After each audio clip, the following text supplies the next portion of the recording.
निश्चित भाव में जो फिल्म निर्माता एवं निर्देशक मानक आकृष्ट करुच्ची कोरापुट जगह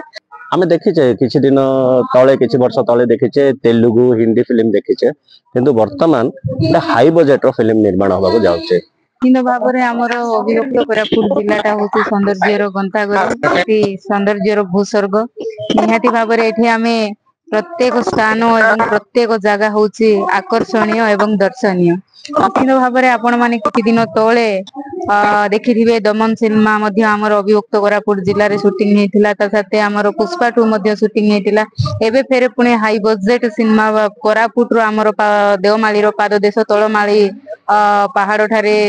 शूटिंग होउची। निश्चित भाव में जो फिल्म निर्माता एवं निर्देशक मानक आकृष्ट करुच्ची कोरापुट जगहटा एवं यह आम कोरापुट जिला शुभंकर जेहेतु गोटे दर्शनीय स्थान बा गोटे आकर्षणीय स्थानटा जदि प्रचार प्रसार हो निश्चित भाव में टूरिस्ट माने बहुत मात्रा रे आसीबे आगामी दिन रे देखिया पई। सिनेमा भाव कोरापुट जिल्ला रे कलाकार मानु केते प्रभावित निश्चित भाव में जो शूटिंग सेट रे जदि केतेबेले जाई कि कलाकार माने देखंदी देखिवार सुजोग से माने पाई परिबे एवं जो माने निजको सेई लाइन रो किछि स्वप्न थिबो निहाती भाव में से माने निजको मध्य सेई स्वप्न को साकार करिया पई मोटिवेटेड सेल्फ मोटिवेटेड हेई परिबे। निश्चित भाव में देखो गोटे दर्शनीय स्थानटा गोटे सिनेमा रे जदि जगह पाई बा से स्थानटा जदि देखा होची हमर भारत वर्ष रे यह गोटे दर्शनीय स्थान आगामी दिन रे सृष्टि करि परिबो। कोरापुट जिल्लावासी केते गर्व निहाती भाव में कोरापुट रो जेहेतु गोटे जगार नाटा जो आकर्षणीय जगह रही आमे सबु बेले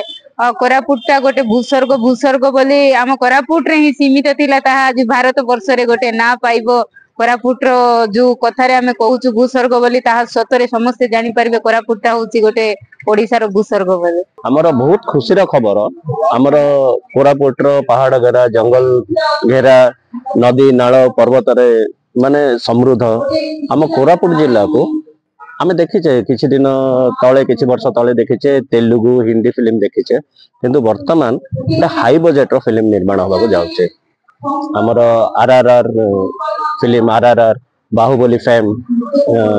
निर्देशक एसएस राजामौलिंग निर्देशन रे होउचे एसएसएमबी 29 एतरे मुख्य भूमिका रे रहउचंते महेश बाबू एवं प्रियंका चोपड़ा। जिल्ला कलाकार के फायदा दबो ता एटा बजेट क्षेत्र केते देखो कथा हूँ कौन आमको यहाँ गोटे माने प्रोत्साहन एनकरेजमेंट मिलूँ जे बाहर राज्यर कि बाहर फिल्म इंडस्ट्री लोक आसिक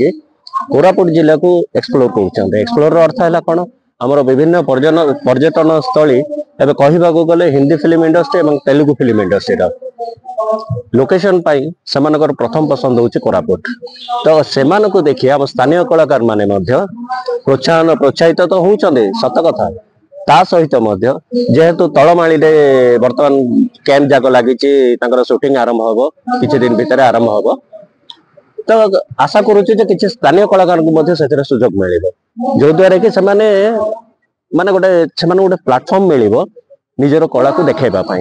पूर्व मध्ये हमरो जेटा कि हॉलीवुड इंडस्ट्री रो दमन पिक्चर मध्ये चित्र मंगानी जिला से मध्ये लोक ने बहुत आकर्षित करथिला बहुत सुंदर फिल्म टी कथा वस्तु मध्ये सेमती बलिष्ठ थिला हमरो टोटल अनडिवाइडेड कोरापुट डिस्ट्रिक्ट अविभक्त कोरापुट जिला पुष्पा 2 रो भी हेथिला गुडे फिल्म माने समस्तଙ୍କର प्रथम पसंद होची बहुत गर्व और गौरवर सहित मु कहबा को चाहूची जे आमे कोरापुटिया बोले बहुत गर्व अनुभव करूछु काई हमको एमिति किछ नाही जहां हम कोरापुट रे नाही आपण जहां चाहिबे प्राकृतिक परिवेश रे पूरा भरपूर होची हमर कोरापुट जिल्ला तो ताको प्रॉपर यूज करूचंते जते बेले टॉलीवुड हॉलीवुड हमर तेलुगु इंडस्ट्री हला हिंदी इंडस्ट्री हला ओडिया इंडस्ट्री हला तो सेही भितरे हम स्थानीय कलाकार मान को निश्चित रूप में आशावादी जे किसी ना किसी सुजोग मिलिबो एवं सेमाने मध्य निजे किसी करी देखेबार चेष्टा करिवे काहे ना हम कोरापुट जिल्लार आर्टिस्ट मानक भितर सब किछि अछि सबु माने सब किछि अछि सेमाने भलो अभिनय करि पारंती भलो स्क्रिप्ट राइटर अछंती भलो डायरेक्टर अछंती तो आशा करिवो जे भविष्य रे बहुत किछि हमर आर्ट फील्ड रे बहुत किछि उन्नति होबा को जाउछि। बॉलीवुड रो अभिनेत्री कथि अभिनेत्री से केते आकृष्ट करिया हाँ ସେଇଥିପାଇଁ ସମସ୍ତେ ବହୁତ ଖୁସି ରେ ଅଛନ୍ତି। ମଝିରେ ନମ୍ରତା ଥାପା ଆସିଥିଲେ, ସେ ବି କହିଲେ ଜୟପୁର କୋରାପୁଟ ଏତେ ପ୍ରଶଂସା କଲେ, ସିଏ ତାଙ୍କ ଫିଲ୍ମ ସୁଟିଂ ପାଇଁ ଆସିଥିଲେ। ତ ପ୍ରିୟଙ୍କା ଚୋପ୍ରାଙ୍କୁ ମଧ୍ୟ ସିଏ ଦେଖିଲେ ନିଶ୍ଚିତ ରୂପେ ଆଶ୍ଚର୍ଯ୍ୟ ହେଇକି ରହିଯିବେ ଯେ ଏତେ ସୁନ୍ଦର ଜାଗାଟିଏ, ମାନେ ଏହାକୁ ଭୂସ୍ୱର୍ଗ କହିଲେ ଅତ୍ୟୁକ୍ତି ହବନି। କୋରାପୁଟ ଜିଲ୍ଲାକୁ ଆମର ଏତେ ସୁନ୍ଦର ଜାଗାଟିଏ ଆମ ଭାରତ ବିଷୟରେ ଅଛି ବୋଲି।